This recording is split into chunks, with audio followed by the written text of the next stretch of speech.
उज्जैन के महाकाल लोक में सप्त ऋषियों की मूर्तियां बदली जाएंगी। अब यहां लाल पत्थर की मूर्तियां लगाई जाएंगी। महाकाल लोक में सप्त ऋषियों की मूर्तियां आकर्षण का केंद्र हैं। प्रकृति का संतुलन जब बिगड़ा था तब ये मूर्तियां सबसे ज़्यादा प्रभावित हुई थी। इसका पौराणिक कारण भी है, क्योंकि वैदिक धर्म के अनुसार पृथ्वी का संतुलन बनाने में सप्त ऋषियों की महत्वपूर्ण भूमिका है। आइए जानते हैं कौन है ये सप्त ऋषि। सनातन धर्म में सप्त ऋषियों का विशेष महत्व है। वे मानव जाति के मूल में है। सप्त ऋषि वैदिक धर्म के 7 महान ऋषि हैं। उन्होंने अपनी योग शक्ति और तपस्या से अजर अमर स्थिति को प्राप्त किया है।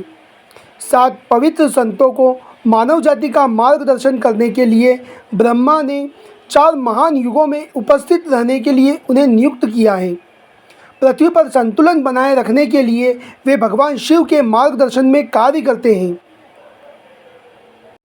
सप्तऋषि ब्रह्मा के 7 मानस पुत्र हैं, जो एक मनवंतर तक पृथ्वी पर जीवित रहते हुए शिव की आज्ञानुसार मानव जाति का मार्गदर्शन करते हैं। वे इस अवधि के दौरान ब्रह्मा के प्रतिनिधि के रूप में कार्य करते हैं और मनवंतर के अंत में ब्रह्मांड नष्ट हो जाता है, तब सप्तऋषि भगवान में विलीन हो जाते हैं।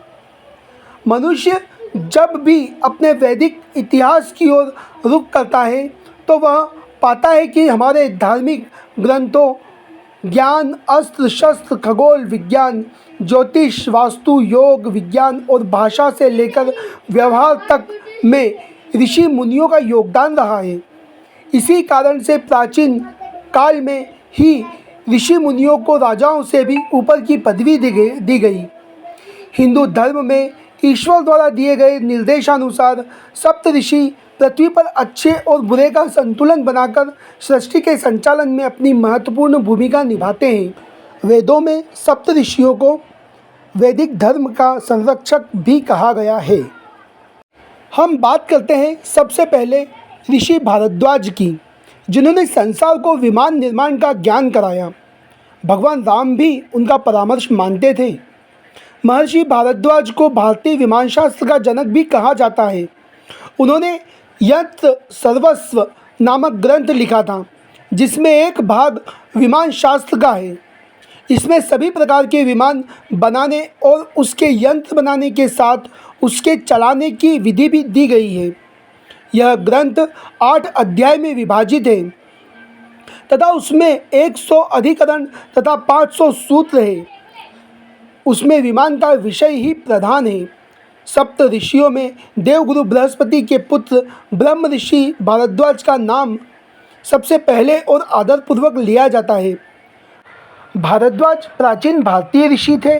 चरक संहिता के अनुसार भारद्वाज ने इंद्र से आयुर्वेद का ज्ञान पाया।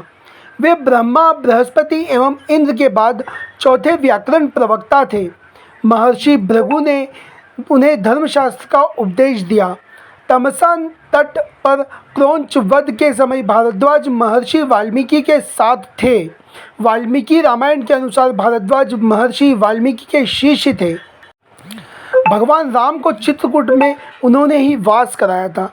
ऋषि भारद्वाज का रामायण में भी वर्णन मिलता है। रामायण में इन्हें त्रिकालदर्शी कहा गया है। भगवान श्री राम ने अपने 14 वर्ष के वनवास काल में इन्हीं के परामर्श से चित्रकूट में वास किया। भरत वशिष्ठ मुनि के साथ राम को वापस लाने के लिए इन्हीं के आश्रम पहुँचे थे।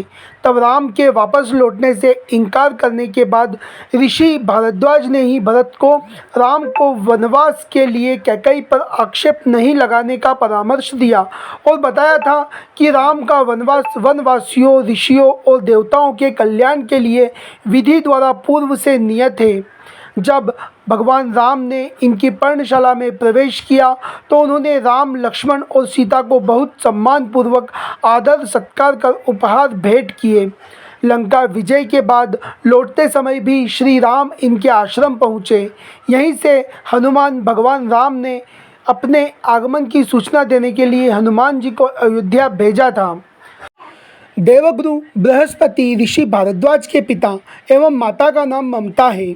ऋषि भारद्वाज की 12 संतानें थीं, जिनमें ऋजिश्वा, गर्ग, पायु, वसु, शास, शिरम्बित, शुनहोत्र, सुप्रत और सुहोत्र हैं।